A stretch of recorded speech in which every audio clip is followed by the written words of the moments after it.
आपके मन में एक प्रश्न होता है कि राम जी ने लंका जाते समय रावण से युद्ध करने के लिए वानरों की सेना क्यों बनाई?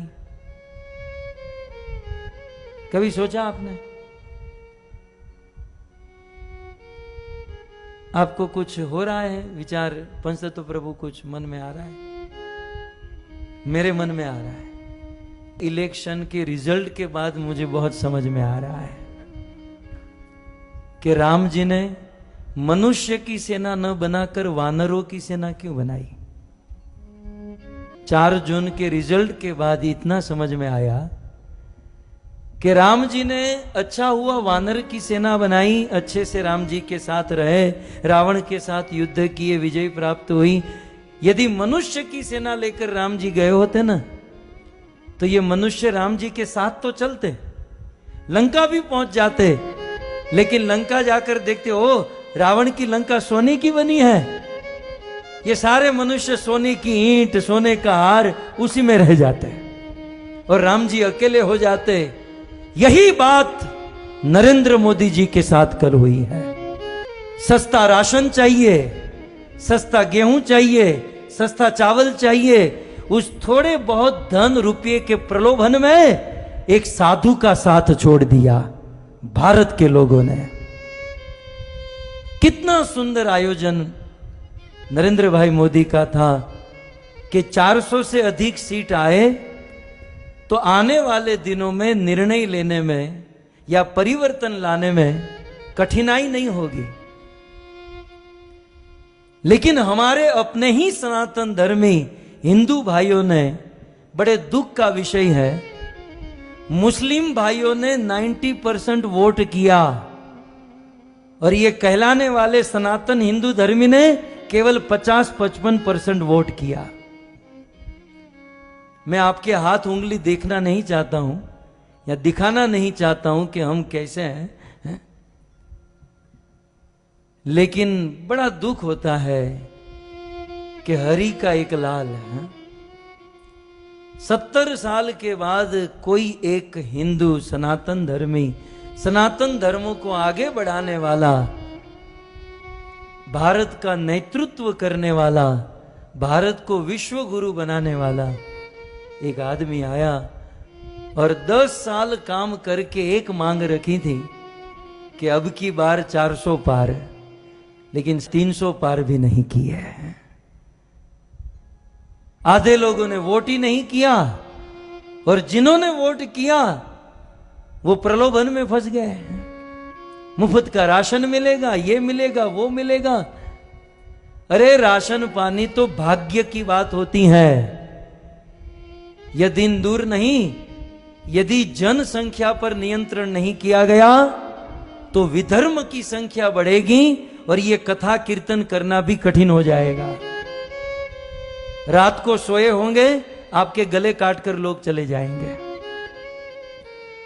इतिहास के पत्ते पलटे ना, छत्रपति शिवाजी महाराज ने यह मुहिम चलाई थी, लेकिन छत्रपति शिवाजी महाराज को सनातनी हिंदू धर्मी ने ही साथ नहीं दिया और आगे बढ़े तो महाराणा प्रताप ने यह मुहिम चलाई थी। उनके अपने ही लोगों में फूट पड़ गई और उन्होंने साथ नहीं दिया और आगे बढ़े। भारत आजाद हुआ तो सरदार वल्लभ भाई पटेल ने मुहिम चलाई,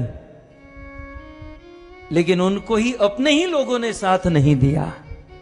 और आजादी के 70 साल के बाद एक आदमी 10 साल के अगाह परिश्रम के बाद 400 पार जाना चाहता था, लेकिन हमारे अपने हिंदू सनातन धर्मी ने ही उनका साथ नहीं दिया। मैं तो मोदी जी को यदि मेरी आवाज पहुंचे तो यही सलाह दूंगा, भाई आप 70 साल के हुए हो, खा पीकर मौज करो, ये किसी के नहीं होने वाला है।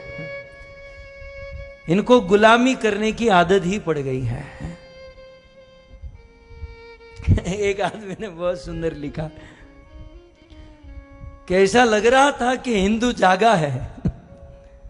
ऐसा लग रहा था पिछले 10 सालों में कि हिंदू जागा है, लेकिन कल समझ में आया जागा था बाथरूम करने के लिए, फिर सो गया।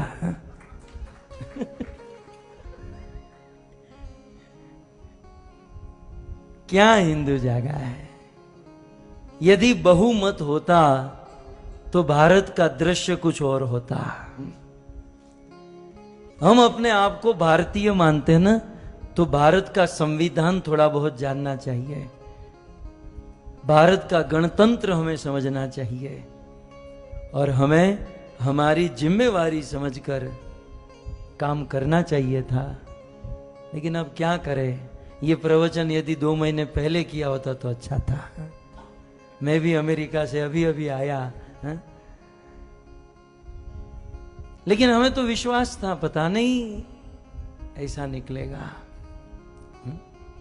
एक बात याद रखिएगा, मोदी जी तो प्राइम मिनिस्टर बनेंगे, वो तो बड़ा प्रधान हो ही चुके हैं, लेकिन जो उनको निर्णय लेने हैं वो नहीं ले पाएंगे क्योंकि अल्पसंख्यक है।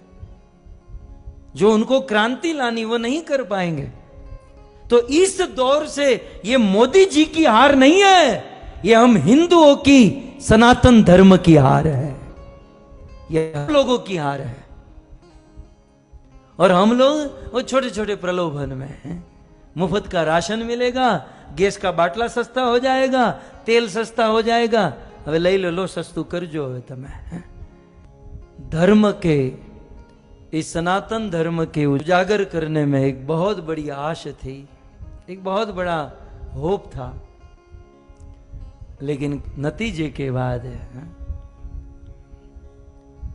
बहुमति से यदि मोदी जी नहीं आए तो एक हिंदू धर्म के लिए, सनातन धर्म